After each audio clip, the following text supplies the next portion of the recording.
वार्तांकन रोखठोक बातमी। विजापूर रोडवरील पणाशा अपार्टमेंटच्या 17व्या मजल्यावरून उडी मारून मुलतानी बेकरी व फ्लोअर मिलचे मालक सुनील मोतीलाल सदारंगाणी वर्ष 59 यांनी आत्महत्या केली। याची नोंद विजापूर नाका पोलिसात झाली आहे। त्यांच्या आत्महत्येचं नेमकं कारण अद्याप अस्पष्ट आहे। सुनील सदारंगाणी हे 4 ते 5 दिवसांपूर्वी पत्नीसोबत सोलापूरला आले होते। आता ते सोलापुरातच स्थायिक होणार होते।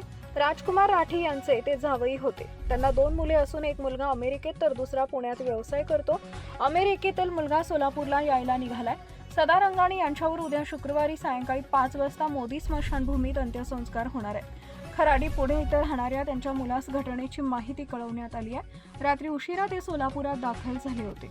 आकस्मिक मयत म्हणून विजापूर नाका पोलिसात नोंद झाली आहे। नातेवाईकांच्या फिर्यादीनंतर सदारंगाणी यांच्या आत्महत्येमागील नेमकं कारण समोर येईल असं पोलिसांनी सांगितलं आहे।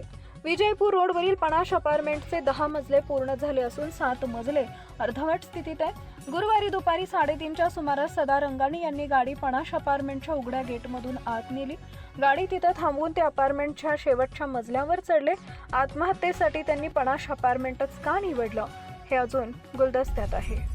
महाराष्ट्रातील महत्त्वाच्या आणि ताज्या बातम्या पाहण्यासाठी आमच्या जय हो न्यूज चॅनलला सबस्क्राइब करा आणि बेल आयकॉन प्रेस करा।